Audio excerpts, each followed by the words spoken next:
Hello everyone, my name is Mandy Lynn. I'm the author of the fantasy novels Essence and I Mercy and thriller novel She's Not Here, as well as the creator of AuthorTube Academy, and today we're talking about 10 tips to win in NaNoWriMo.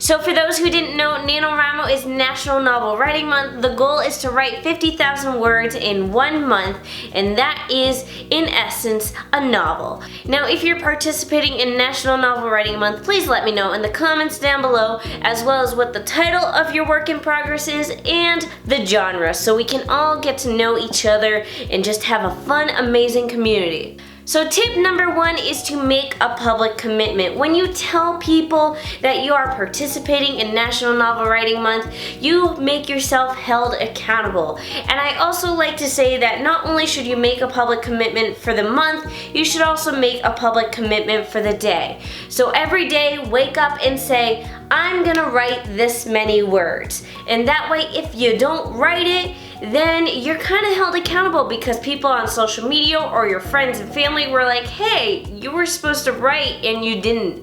Tip number 2 is to shoot higher than what your goal actually is.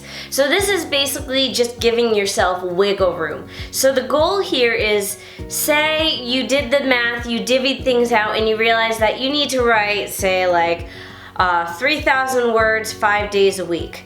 Now, if you've got that math in your head, you need to think in terms of, oh boy, what if something happens, or one day I'm just really tired. So adjust your goal to, instead of write 3,000 words 5 days a week, maybe it should be 3,000 words 6 days a week. That way you can shoot higher, that way you always have more words than what you actually need.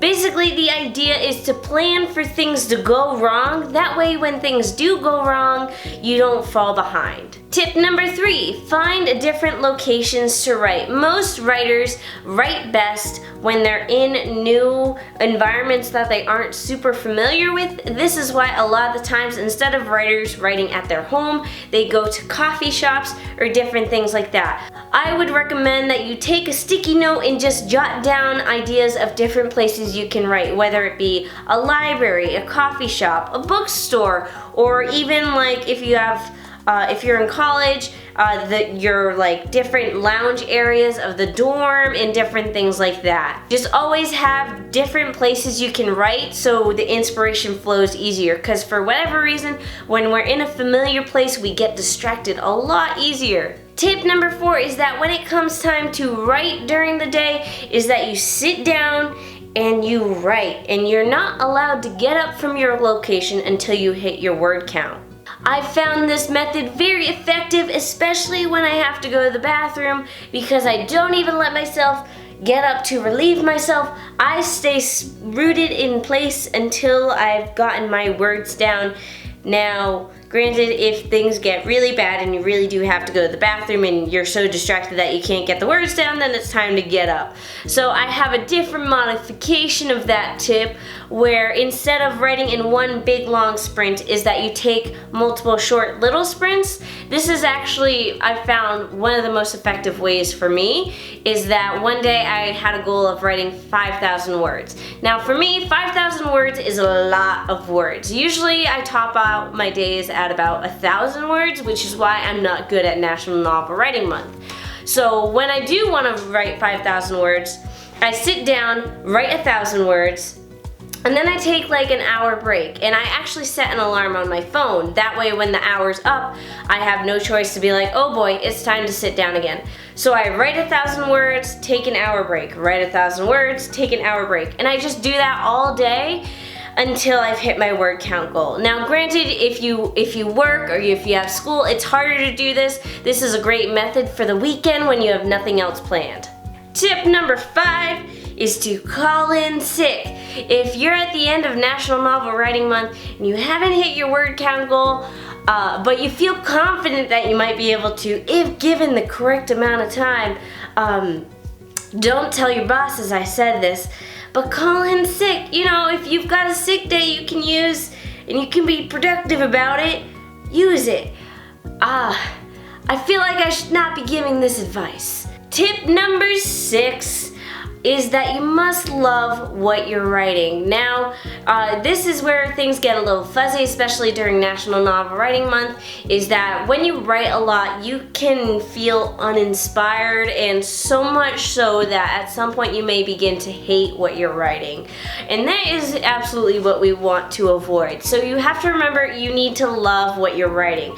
And if you're in the midst of National Novel Writing Month and you feel like you're not feeling inspired anymore, don't be afraid to move away from your outline. So I know a lot of people do a lot during Preptober to outline their book. That way when it comes in November, they can just write it all down.